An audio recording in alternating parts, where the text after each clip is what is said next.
Those of you who are not aware, we are not expecting to have any alarms or any emergency drills tonight. So if the alarm does sound, it's likely to be a real event. So if the emergency alarm sounds, please leave the building by the nearest safest exit, which is likely to be that door by the public gallery. If for any reason we can't use that, please leave the building by the entrance to the Civic Suite, which you enter the building by. Please don't just go home. We have a register of everyone that's here. And in the event of an emergency, we take the fire brigade to have to be running around the building looking for people who are happily having a cup of tea at home. Apologies for absence or members away on official council business. I have apologies from Councillor Gosling, who again is substituted for by Councillor O'Phillips, making his was it umpteenth appearance at the board. He's getting addicted. He is. And we have apologies from Councillor Parsons and Councillor Ridley. As a very late apology, we also have. Councillor Ridley's here. Oh, I'm sorry, Councillor Parsons and Councillor Riley. Thank you. What's the colour? How did you miss it? She's bright red. We also have an apology from Councillor Hayfield, who is allegedly up to his knees in water, which, given that today is his 71st birthday, I think it's probably appropriate. We would at this point have been singing Happy Birthday, Piglet, but we have later. Does anyone have any disclosable pecuniary or non-pecuniary interests they would like to make the board aware of? No? Agenda item 4 is the minutes of the board meeting held on the 9th of December. Members, is it your desire that I sign them as a true and accurate record? Thank you very much. Agenda item 5 is planning applications. The first one we have to consider tonight is application 444 for land to the rear of 29 to 49 Little Wharton Road, Wharton. Mr. Brandt. Thank you, Mr. Chairman. No plans on the screen because this affects the 106 agreement rather than being a variation of the actual plans. The report indicates that there's section 106 agreement for the delivery of affordable housing on this site. And then under at the bottom half of the report explains how that was going to be achieved through a normal process of finding a registered provider. We now have evidence to show that is not likely to be the case. And therefore, we looked at an alternative, which is a commuted sum, which you can see in the report there, was just over £1 million. And the applicant was prepared to run with that. Following the discussions that the board has had on earlier occasions with looking at gifted units in lieu of off-site contributions, we suggested that to the applicant. And as you can see here, they've agreed to that. To the 4 units on this particular site in Wharton. So therefore the recommendation, Mr. Chairman, is that the deed of variation be agreed and completed by the head of legal services if that's the resolve of the board. Thank you, Mr. Brandt. Could you just run through the numbers for the board, because 40% of fitted dwellings compared to 4 units. Is there any additional? No, it's for 4 units. The reason for that is because that equates to the off-site commuted sum, which was calculated, and that's calculated differently to an overall provision on the site. That's the reason why it doesn't match the 40%. And what? So if you like, if it's 20,189 per dwelling times 4, it's I guess just over £80,000. I'm just really trying to be comfortable that we're getting a fair return. Well, if they had agreed to the commuted sum, Mr. Chairman, and that's the normal process that we would go through, which, as you can see here, is just over £1 million. We agreed with housing officers and valuation officers and their side that would equate to 4 dwellings on this particular estate, and that's the reason why the 4 have been proposed. Councillor Bell. Thanks. Yeah, I just wanted to just pursue that a bit more. So these houses then are worth £250,000 each, 2 bedrooms, semi-detached houses. It just seems, I'm just concerned that we're not getting value for money here. And I understand why we're doing what we're doing, and in principle I'm not against it. But instead of the best part of 20 families benefiting, we're going to have 4 families benefiting in different ways. Presumably these will be council houses, so it will be different from affordable. But yeah, I'm not sure that we're getting the best value out of this. As I say, Mr. Chairman, the normal process on the 40% would be to go through a registered provider. That's our preferred providers. The housing officers have been to those preferred providers, and not one of them is prepared to act on this site, deliver on this site. As a consequence of that, the applicant is left with a 106 they can't actually commit to, and so therefore the option would be an off-site contribution in lieu, and that's contained in adopted policy, Mr. Chairman, in the local plan. On the basis of our supplementary planning document on provision of housing, which is an adopted document, that would come to just over £1 million. So it's a question of either having the million or 4 gifted units on this site. And as I said before, Mr. Chairman, valuation officers have looked at this, and they are happy with there being 4, that the 4 houses equate to the £1 million.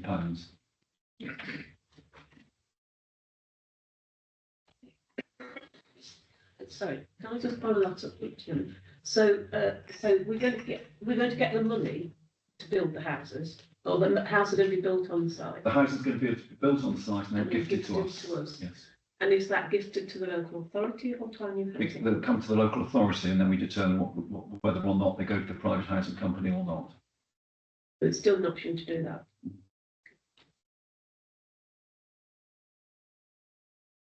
Any other comments, ma'am? Councillor Rubin? Just out of interest, why are the housing companies not interested in that side? It's nationwide, Mr. Chairman. This is not the first case that we've had it. This is you'll be aware that we've dealt with gifted units at Taylor Wimpey at Lindridge Road for this very reason, and that we were looking at using our right to buy receipts on Bloor homes at Atherstone for this very reason. It's nationwide, and it's to do with the grant regimes at the moment. They're just not working. And if they have to find other means of providing the provision on site. And as I say, this will be if this runs right, this will be the 3rd one where we've had effectively units built for us. I think, Councillor, it's also a question of what is economically practical for the housing associations to actually have 20 houses here isn't a rational, economic basis for management for them if they had a bigger estate. But I think it's something that the board needs to take on board, if you will, because I have to say, whilst I can see the economics of it, I'm sort of not overly comfortable with what would have been 40% of 50 dwellings, essentially becoming 4 dwellings. It doesn't feel like the outcome we desired, but it's probably the best outcome that's available to us now. Chair, it's not a new thing, is it? Because several years ago it happened on 2 other estates. There's 3 recently, so it must be a malaise that's going through the whole of the Platform 21, that type of operation, that are having either problems with it or getting out of it. And so we picked up, if I remember at that time, 43 houses 4 years ago. So it's not just happened this time, it's happened before. So. And sometimes this does work to the authorities' advantage, because it was a case in Dorset a while ago where the developer was in some form of difficulty, and we acquired houses as a result of that as well. So, it's not entirely lost. The authority's been given 4 built houses that will help with our housing waiting list, but I'd prefer 40% of 50 houses. Yeah, thanks, Joe. Taking into account, it's been said, I agree. But I'm reasonably comfortable with it. I think that it's the best deal we're going to get, and I'm prepared to move the motion, Chair. Thank you. Is there a seconder? Councillor Humphries. If there's no other comments, Councillor, all those in favour? Thank you very much. That's carried.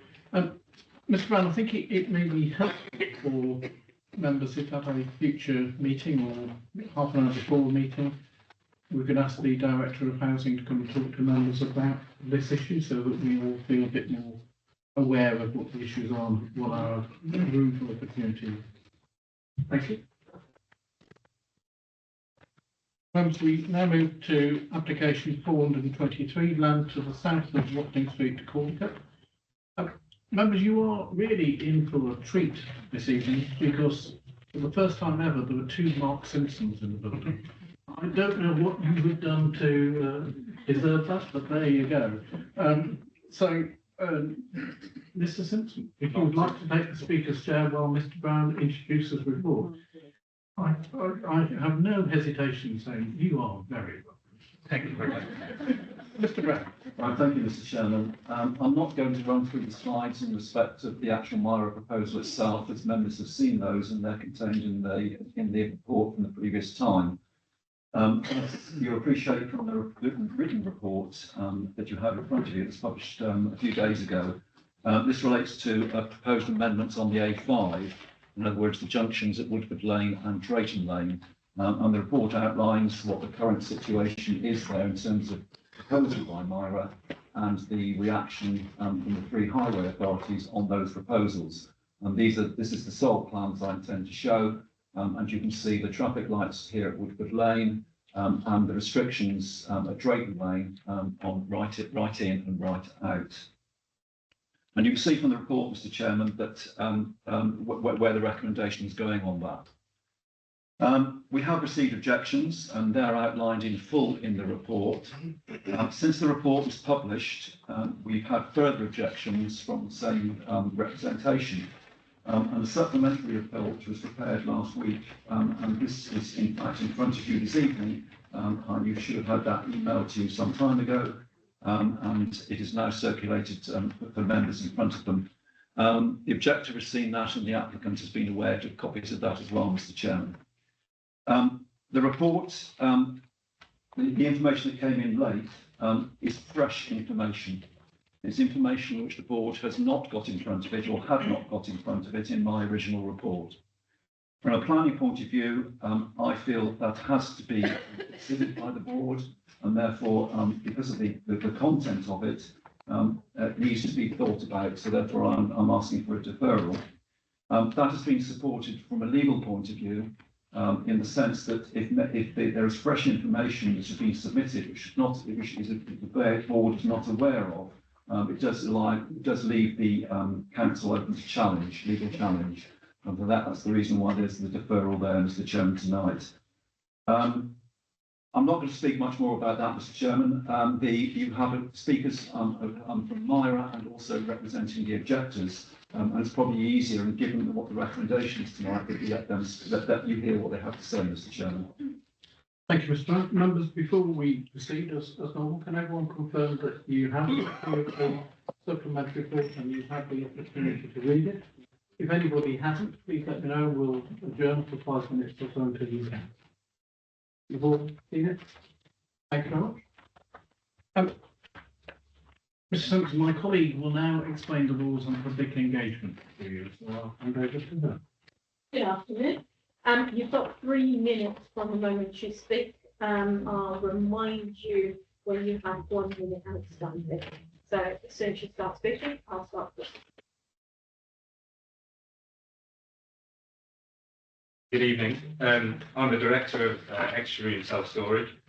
Thank you for allowing me to speak tonight, and I'd also like to thank the Planning Officer for taking our concerns seriously and being proactive, particularly given the Christmas break.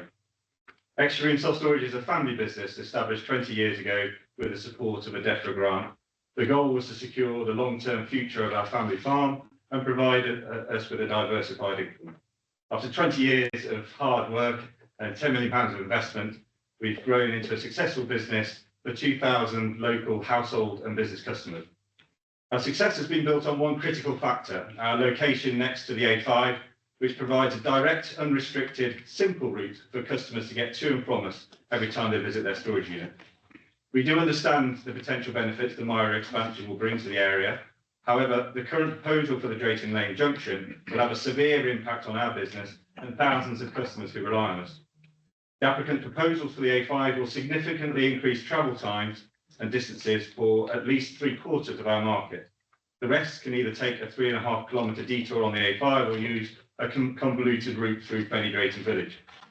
These changes will increase customer travel time, increase customer costs, and reduce accessibility.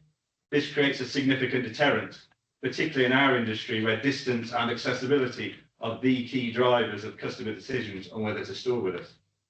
Financial modelling has shown that even a modest reduction in the number of customers we attract each month quickly makes the business loss-making. From a planning policy perspective, paragraph 200 of the NPPF states that existing businesses should not have unreasonable restrictions placed on them as a result of development permitted after they were established.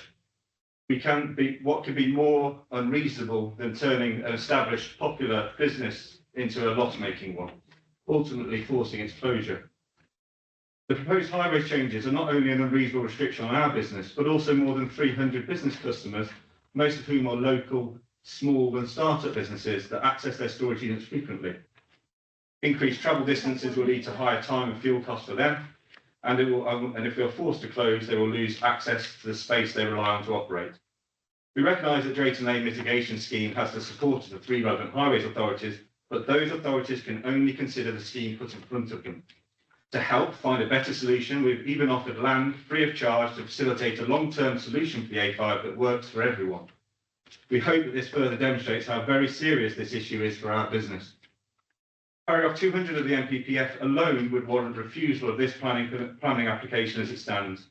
We urge the board to defer in line with the planning officer's recommendation. This will afford the opportunity to develop a highway solution that does not create such harm to existing businesses. Thank you for your time and consideration. Thank you, Mr. Simpson. Members, do you have any questions for our speaker? Councillor John. Thank you, Chair. I don't think anybody can knock safety issues. I mean, I think that's got to be paramount for anything. But would these safety issues improve your customers' access? I mean, I use that junction regular, one to go towards Fenny Drayton. But when I come back from that way, I always continue to hand treble 4 and get back on at the Red Gate, because the junction is, in my opinion, so dangerous, and it obviously needs work. But the question is, would it not improve some of your customers' access? Because they have to ride the gauntlet of the traffic on the A5, and the increased number of accidents there, I think, actually substantiates that. I don't think we're saying that the problem here is restricting the right turn in and out of Drayton Lane. There are options to do that without blocking the right turn into and out of Drayton Lane. For example, traffic lights, roundabouts, and things, alternative measures like that. So we're not saying that, we're not talking about the safety in particular. We're saying there are options that can make it safe, but also make the junction work properly. Because blocking the right turn in and out of the lane is causing, increased, very, very significant increased travel distance to customers, and that's going to be the problem. No, I'm just using my own experience as that I would rather take that extra little bit down to the Red Gate than ride the gauntlet of crossing the A5 at that point, because sometimes it is a lottery. You wait for a space, boot to the board, and away you go. I've lived in the village for 46 years. I'm sorry saying. I think the danger is Woodford Lane in particular. I think less so in Drayton Lane. Yeah. There's been very few accidents there. Yeah. I think the right turning into Drayton Lane is absolutely safe at the moment. Yes, I can understand that the right turn out at some occasions might be. You have to watch. You have to be careful what you're doing. All we are saying is that they're blocking the right turn into and out of the lane, in particular, just having a cheap, simple solution to just block that turn is not the right solution. Thank you. Any other questions, members? In which case, thank you very much indeed. Thank you, Mark. Thank you. Members, our next speakers are Mr. Andy MacDonald and Mr. Graham Warriner. Gentlemen, if you take the chair.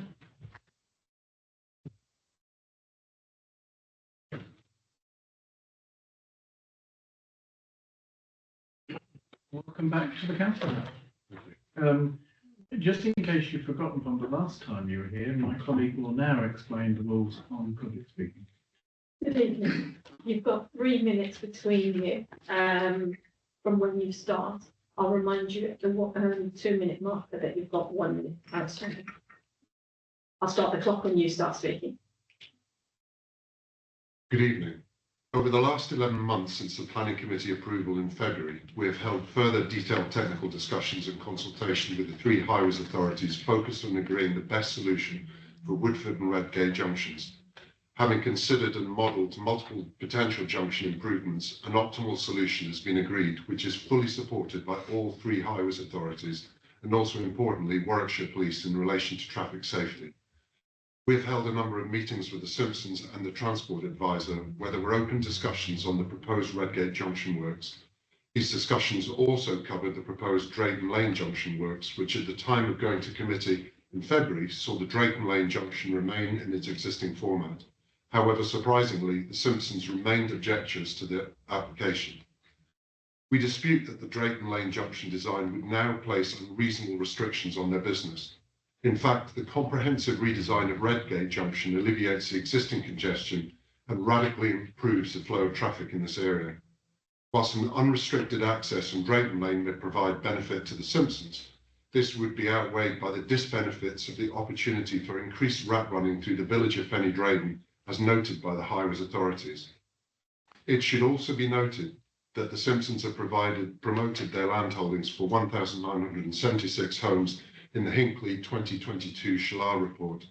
Their push for an unrestricted access or enhanced open junction at Drayton Lane should be considered in this context. Accordingly, while there will be changes to the road network, this needs to be considered alongside the significantly improved economic environment from the development, which represents a considerable opportunity for local service providers such as their self-storage business. The level of growth and momentum at Mara Technology Park is now the greatest it has ever been in its 75-year history, with both the expansion of existing companies and attraction of inward investment from new engineering companies to the area. Indeed, Mira is one of only 12 locations identified in the UK government's Invest 2035 industrial strategy, with other locations being cities such as London and Cambridge. The Southside development is therefore a generational opportunity to deliver economic growth of a projected 500 million GBA over 5 years and over 2,500 skilled jobs to the borough. Whilst we respect the Council's recommendation to defer to consider this 11th hour representation, we ask members respectfully to ensure that there is no further planning delay which might cause any lasting damage to the successful delivery of the borough's key strategic economic growth initiative and employment generating. Thank you. Thank you very much. Members, do you have any questions for our speaker? In that case, gentlemen, thank you very much. Members, you've heard our speakers on it. I think we should now, unless anyone has anything in addition that they want to say about the recommendation, consider the recommendation to defer. Councillor Halsey.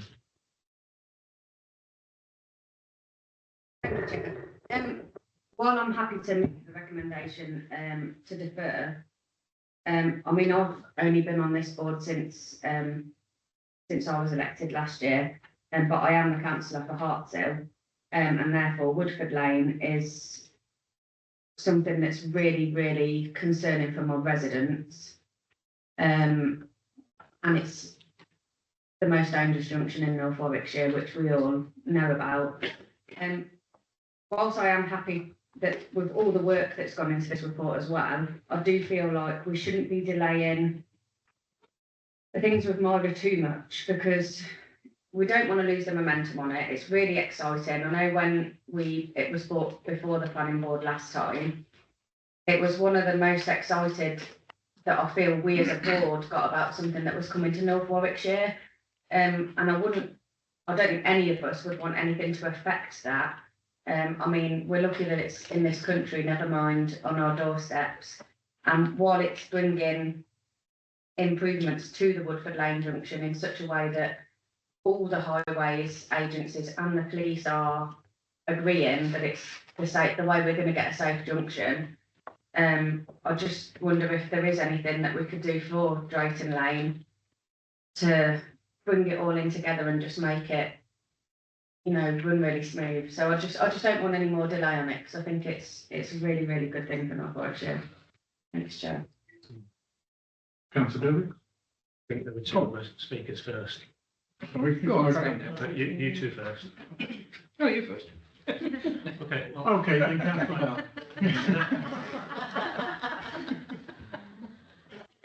Thanks very much. Obviously, Woodford Lane is in my borough and county division, and I've been working on it for some years. It's regretful that the police have come in so late with their solution, but the correct solution, in my opinion, they've been round the houses a bit on this one, but traffic lights to me seems an expensive but very sensible decision, Woodford Lane. So I'm absolutely supportive of that. But Drayton Lane I know less of. I think the accidents are not as frequent there, although we don't want any, but it's not as frequent. The Woodford Lane junction, the increase in accidents in the last 6 months has been really worrying. And that's for two reasons. One, because there's been more hinterland houses built, so there are more people trying to get to the A5 down there. And secondly, the A5 itself is busier, therefore the gaps in the traffic are fewer than they used to be. So it's quite hard to get out of there. So I suspect that's why the police have come in at this stage and said, this is what we need. I agree that there may be other solutions for Drayton Lane. It isn't something that I've looked at in great detail, so I am reluctant to see this application delayed at all. But if it is only for a month, I'll go with it. I would like to commend Myra for the way that they've consulted on this, particularly for the residents of Caldicot. They have been excellent in this respect, and I fully support the development. So I will second Councillor Hodges' proposal to defer, as long as it's only for a month, Chairman. Thank you, members. Just bear in mind there's additional information to be put before you at the next meeting. So I encourage you not to try to make a decision because there is more information to come. Councillor Derby.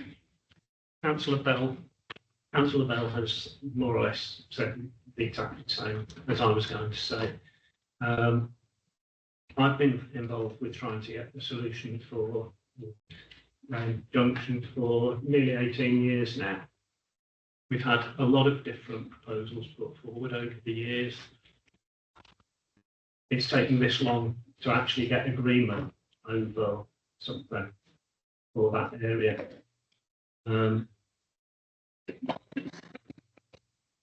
With the A5 partnership working on it as well, we have been pushing and pushing, and finally there is something there which I think will work. However, there is the further information that you have brought today, which I think, to be fair, we need to actually have time to consider, and that everybody has time to consider properly together.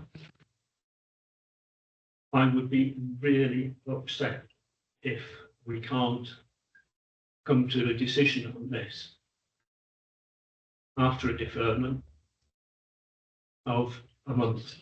I think pushing it any further than that risks the rest of the development, or could do. I would hope that it wouldn't. But that is the danger that we could face. So I think we need to consider the new information, see if there is a better solution that can be agreed on. But we need to make a decision as soon as possible on this application. Thank you. Thank you. And thank you for being so gentlemanly, Councillor Jarvis. Unusual, but thanks, Chair. Totally agree what everybody's said, that it's just a little bit more definition on the recommendation. It says until a later board meeting, as the previous speakers have said. I think that should be till the next board meeting, so we don't build in any unnecessary delays. So really, it's just to change the word later to next. Any comments, Mr. Brown? As the report indicates, Mr. Chairman, we're expecting something in from Mr. Simpson's traffic consultants. They've indicated that will be sent to 3 highway authorities Therefore, the reason I put later in there depends on the consultation responses from the highway authorities. But I hear what members have said, so therefore that will have to be relayed off to the highway authorities. And clearly, Mr. Simpson's heard what's been said as well. So if the traffic consultant can hurry along, then that will be helpful. Thank you. Any other comments, members? It's been proposed and seconded that we agree to a deferment. Can I see? Chairman, what's being proposed? Are we putting next in there? Yes, we are. Okay. Sorry. For the avoidance of any doubt, it's been proposed and commented, seconded that we defer this until the next meeting in February. I see all those in favour.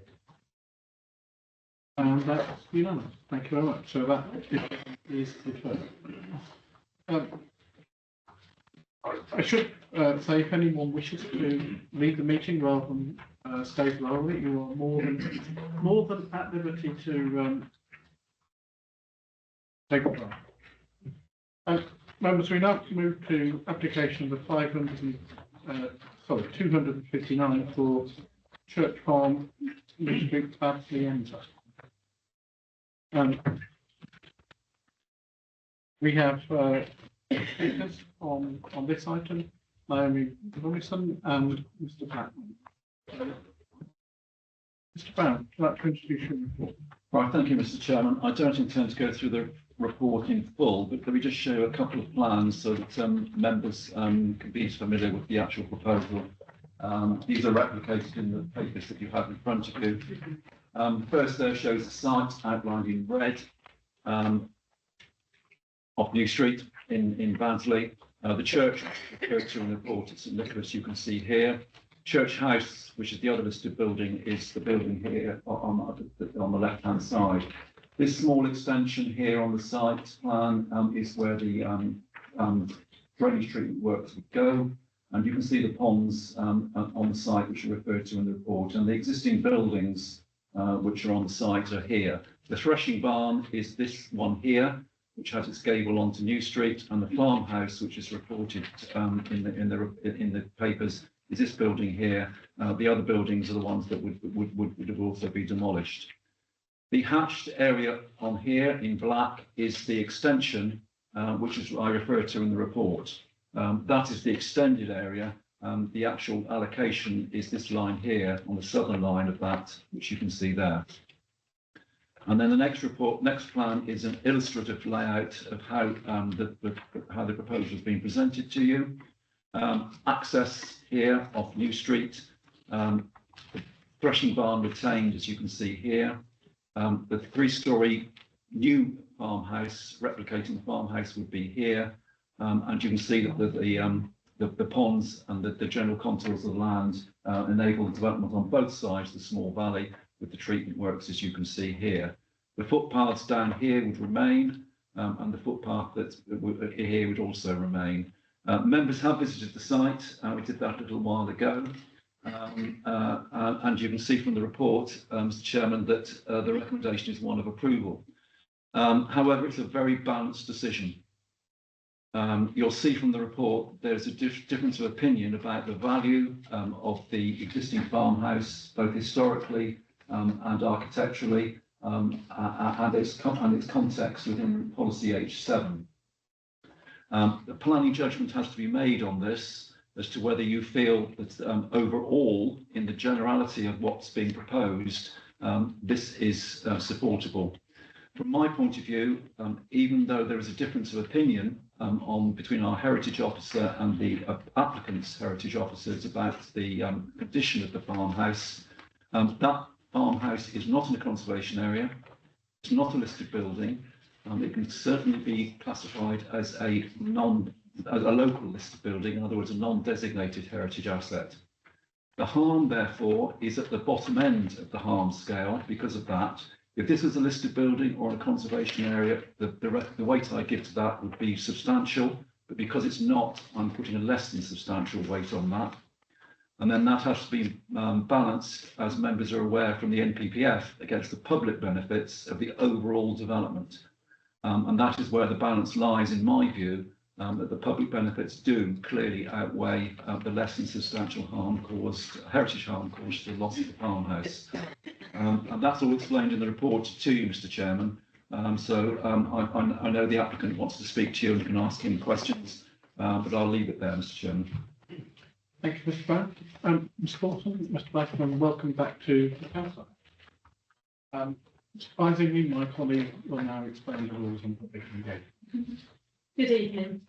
You've got a total of 3 minutes to speak.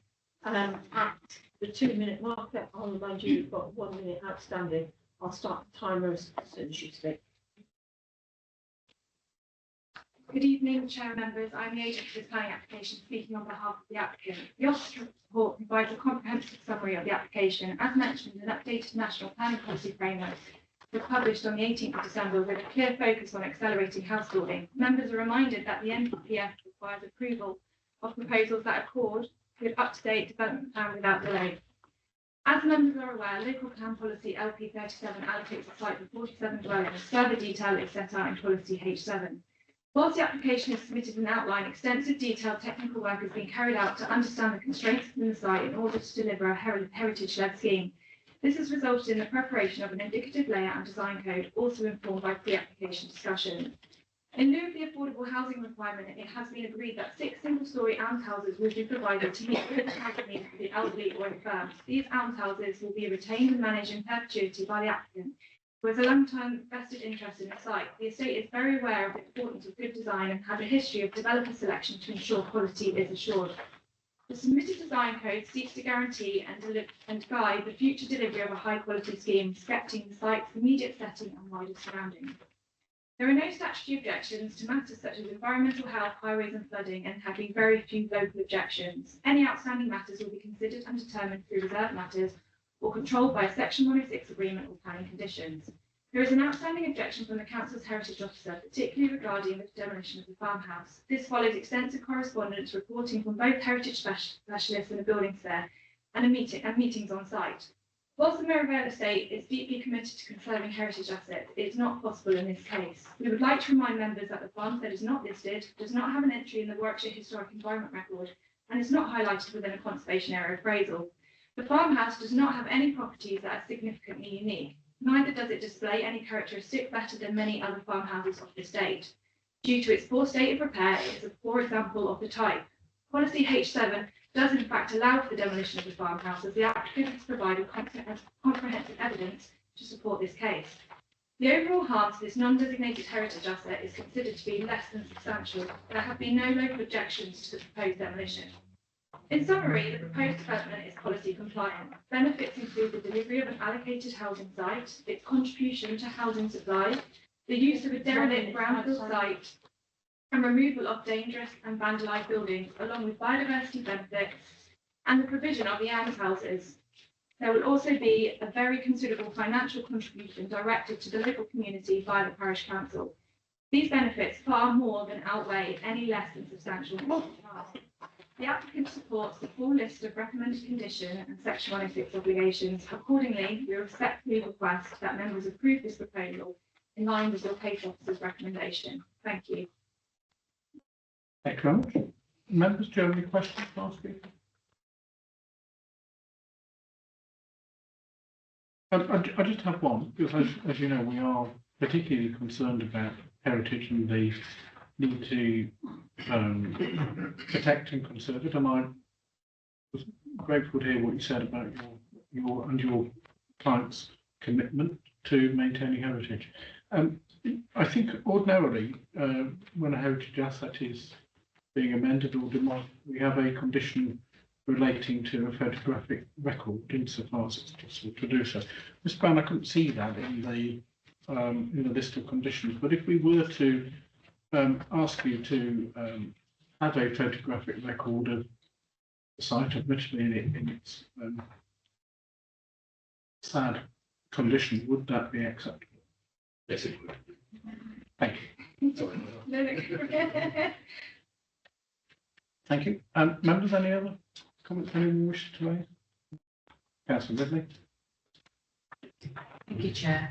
I think we talked about the fact that if it was demolished, you would retain the building bricks and should you could to repurpose the use of them.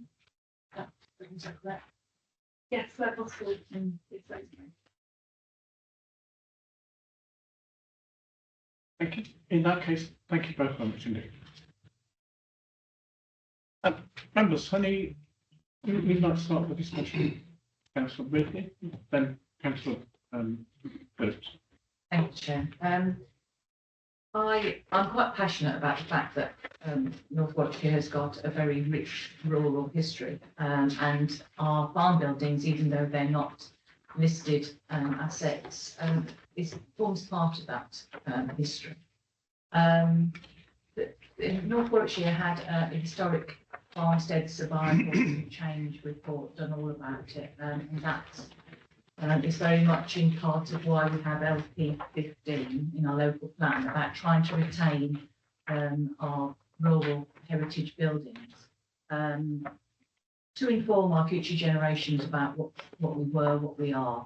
And I think it's all part of our climate change policies as well, about trying to retain our buildings rather than knocking them down and building anew.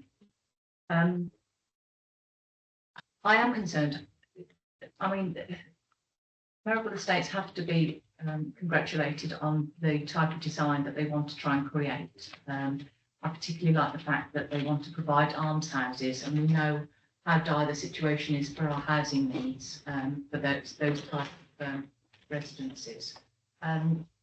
So H7 in itself is only to be welcomed. We are, I'm not going to use the word desperate, but we really do need to push on with our housing delivery. I completely understand that, and I think as a council that's one of our driving ambitions. However, I'm conflicted because I was concerned about the loss of this heritage asset, and it does inform the village of Baddesley about what the village consisted of, and there was a lot of previous employment and activity that went on around the farm. And I certainly know that we're going to have a local plan review, and I would very much like LP 15 to be strengthened to the fact that going forward, these rural buildings that are actually falling into disrepair, redundant, and in a sad and sorry sight, need to be embraced and try and brought back into modern times so that they can be used again, but can also still have a hold up the mirror to the past, to what the past was in North Warwickshire. It is difficult. We have had discussions about retaining the building, about the legitimacy of it, along with financial considerations. And I completely understand that it's not a non-designated listed asset, and it's not on the locally listed buildings. I do congratulate our heritage officer for trying to providing information and evidence to try and preserve the building as it is. But going forward, I think that as a council, we really do need to drive on with the plan, and if the building has to go, then the building has to go. As much as I'm deeply saddened by that fact. And going forward, I'd like it to be noted that I do wish LP 15 to be strengthened, and we do look at our policies on rural buildings. I don't want any of them to be lost. Thank you very much. And could you include that in the notes, Mr. Brown, so that we follow up on that when we get into the review? Councillor Phillips. Thank you, Chair. Yeah, I'm sympathetic to the argument of keeping the rural buildings and all heritage buildings. I think it is a shame to let things go, but I'm happy that the bricks are going to be reused, and I think that's something that can be good, and we can, rather than just being scrapped. And I'm comfortable with the site. I think the site's an attractive site, and I think it's going to be something that the village can be proud of. So I'm happy to move the recommendation, Chair. Thank you very much. Councillor Hobley, then Councillor Dudley. Thank you, Chair. While I agree with what a lot of Councillor Ridley has said, you know, that there is a massive need. I think it's been done really, really sensitively and really with character. As an owner of young children, it's really good for our future generations to see how we recycle, how we repurpose, how we move, how we innovate. That, you know, that's how we've moved as a country. That's how we move, especially in the Midlands. I think it's been done really nicely and really sensitively, and I'm happy to second Councillor Phillips' recommendation. Thank you. Councillor Dudley. Thank you. I think it's a great pity that we have reached this point that we are putting into question whether that building can be saved or not. Personally, I would like to have seen it saved. I have to agree with you that it is very difficult to do that now. And I still wish that that wasn't a decision that we had to make. It's slightly encouraging that materials can be reused elsewhere on the estate to do repairs, etc. But the reverse of that is, why have we got to this point? Why has the building been allowed to get to that state? So I think that the estate does have some responsibility for us getting there to this point as well. But I think it's a decision we have to make, and I will be supporting the recommendation. Thank you. Members, any other comments? I would just say that both of your design champions had a look at the application as it was proceeding and were very, very happy with it. Councillor Fowler. Thank you, Mr. Chairman. I apologise in advance if I've overlooked it or not seen it, or maybe it's too early doors. But I do remember we've talked about housing, new housing in particular, in the past. And with my climate change hat on, I think we've talked about with new buildings that maybe this is maybe sometime in the future when this is when we should be looking at this. But I'm thinking of energy coming in. Is it through normal gas and electric through the normal system, or have we looked at solar power energy for these dwellings? I'll certainly ask Mr. Brown to comment. But I think it was. I think that a detailed application will be made to deal with issues like that. Is that right, Mr. Brown? Yes, Mr. Chairman, this is an outline application. Clearly, the design guide is a guide as to where we will be going, but certainly those issues will be looked at in the detail at the reserved matter stage when we know who the developer might be, if this is granted planning permission tonight. Thank you. That was the answer. Thank you, Chair.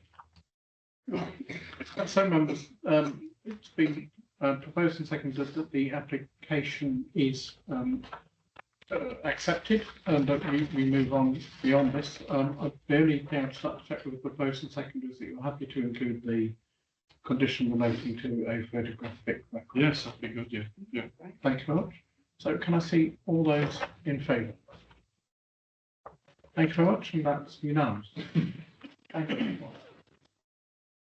Thank you very much. As with the previous speakers, you are more than welcome to stay and listen to the rest of the meeting, but if you've got a top floor that needs dealing with, we perfectly understand. Members, the next application, the next agenda item is number 6, dealing with improving planning performance. Anything to add to your report, Mr. Brown? Nothing to add, Mr. Chairman. This is a tightening of the determination dates, rather than being dealt with over 12 months. They're now being dealt with over, 24 months, now being dealt with over 12 months. As you can see from the report, because the extensions of time that we have, at the present time, we would not be a local authority that would be designated under this particular regime. Thank you very much. Members, any comments, or are you happy to note the Bell's report? Thank you very much. So that's noted.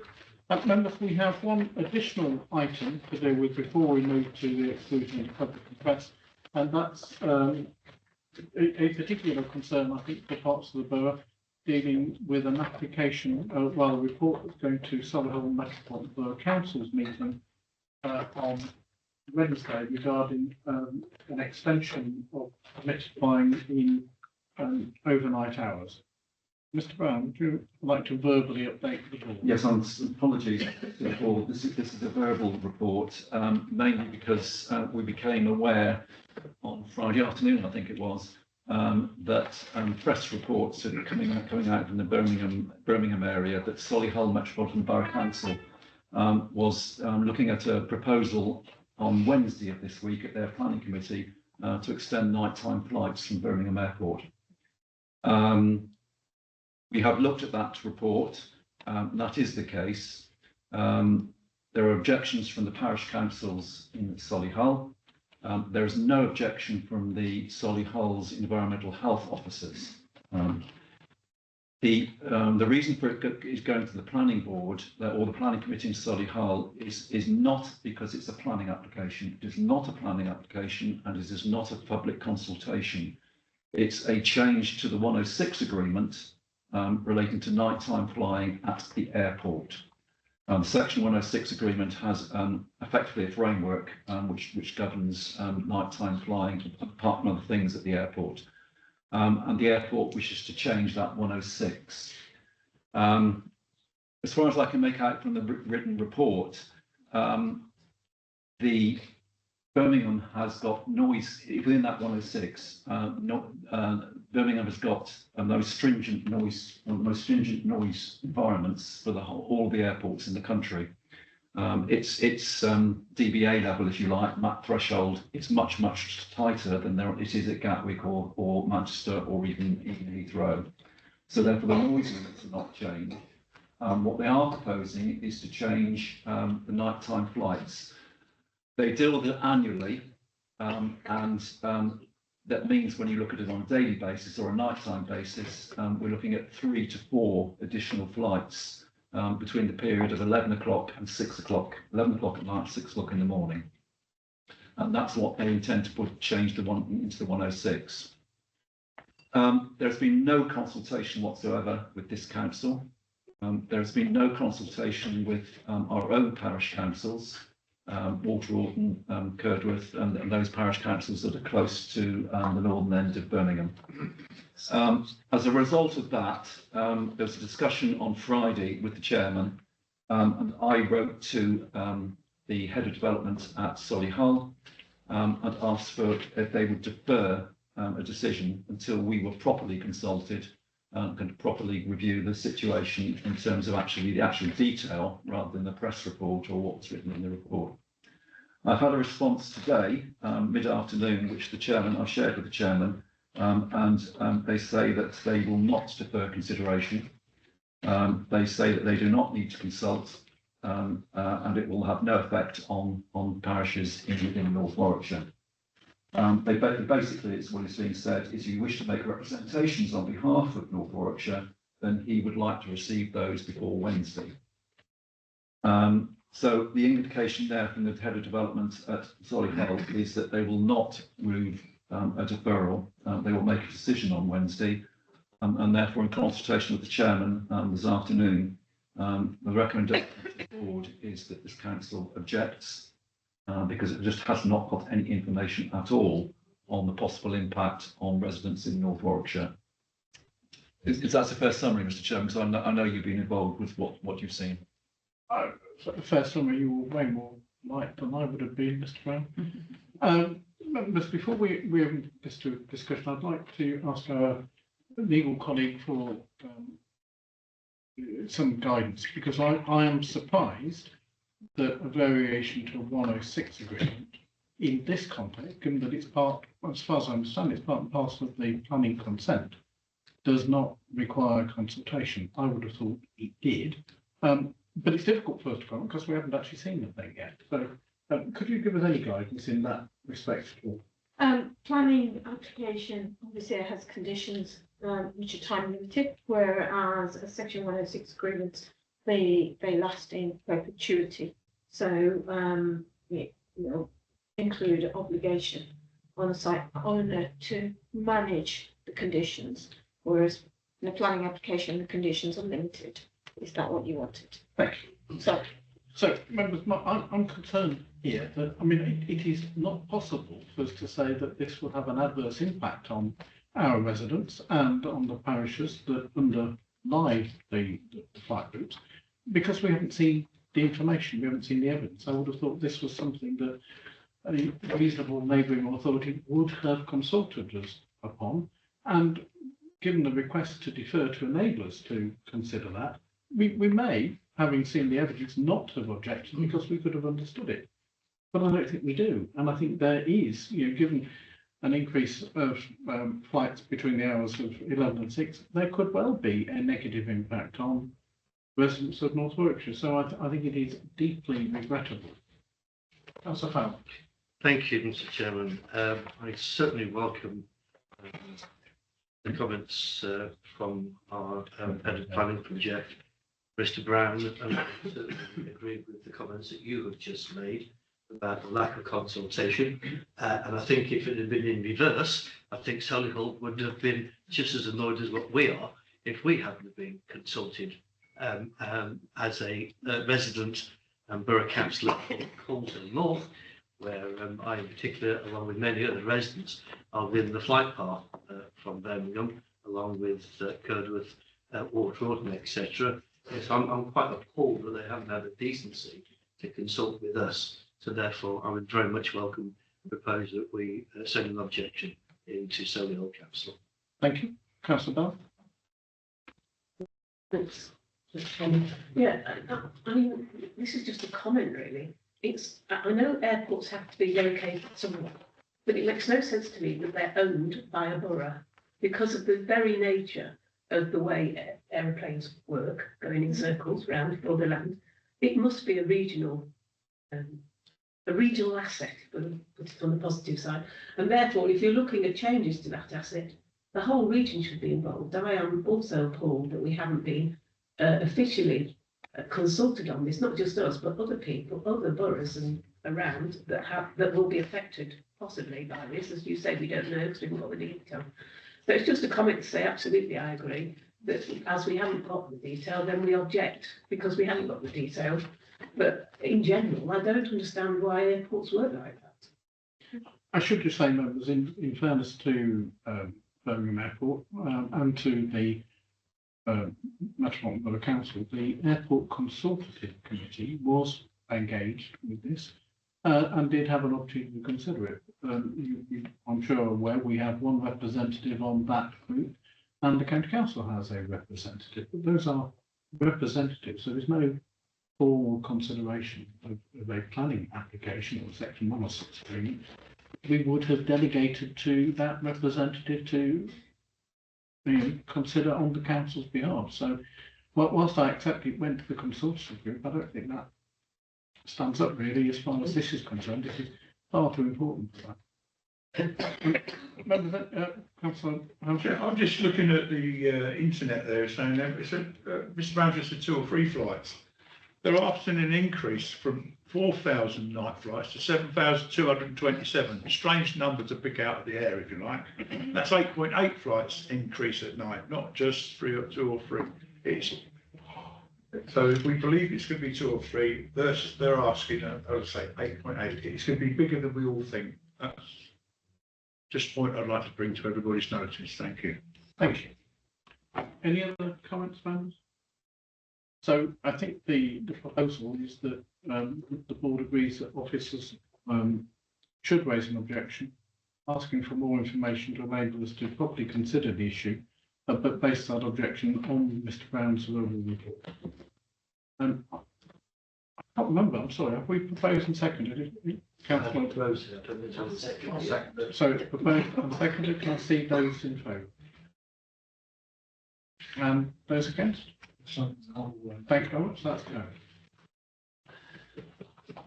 I think we now need to move to agenda item number 7, which is the exclusion of the public and press in accordance with section 12A of the section 100A 4 of the Local Government Act.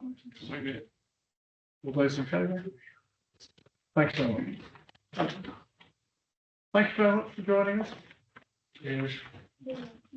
Have a safe